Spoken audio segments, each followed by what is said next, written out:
Good morning. It is May 30th, and we are in John 18 and 19 today. This is again the trial before Pilate. Also, kind of woven into it in John's gospel is the denial by Peter out in the courtyard as well.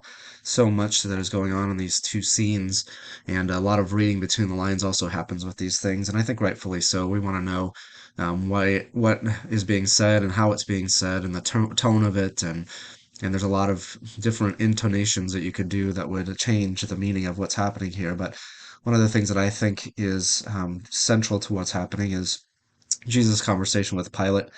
And I think Jesus is asking him if he is talking to Pilate the man or talking to Pilate the Roman official here. Is he fulfilling his personal capacity or his professional capacity as he stands before him? I think Jesus is giving him an opportunity to interact with Jesus personally. This is the only shot that Pilate's ever going to have to interact with Jesus one on one. And so when Jesus asks him, when Pilate asks him, "Are you the king of the Jews?"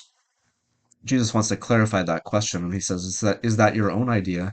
Jesus asked, "or did others talk to you about me?" And so he's asking, I think, am I talking to Pilate the person, or am I talking to Pilate the official here? And then because it determines how he's going to answer the next question. So Pilate says, "Am I a Jew?" Pilate replied, "Your own people and chief priests handed you over to me. What is it you have done?" And then I think Jesus wants very much to clarify what's happening here. He says, "My kingdom is not of this world." And I think that's so important that he's telling Pilate that I'm not going to die for political reasons. I'm not going to die because you think that I'm a threat to Rome. I have come to be king of the world, and I am king of the world, but it's not a political thing that I'm dying for here. It's much greater than that. And he's offering him something beyond this world. And that's what he's saying. My kingdom is not of this world, but now my kingdom is from another place. You are a king then, said Pilate. And I think he understands what's happening here. Maybe he's asking if Jesus is the kind of threat that can cause his demise here, that Pilate can sentence him to death, but he doesn't want to. Jesus answered, "You say that I am a king. In fact, the reason I was born and came into the world is to testify to the truth. Everyone on the side of truth listens to me." And I think it's tragic that Pilate replies, "What is truth?" But he's not asking the question here now. He's just brushing it off, I think.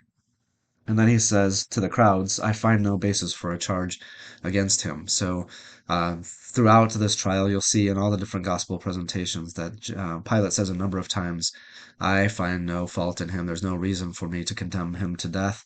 And that is brought up again and again and again in these trials. So he's declaring Jesus innocent, not worthy of death, and yet eventually he's going to hand him over to be crucified, but take no responsibility for it.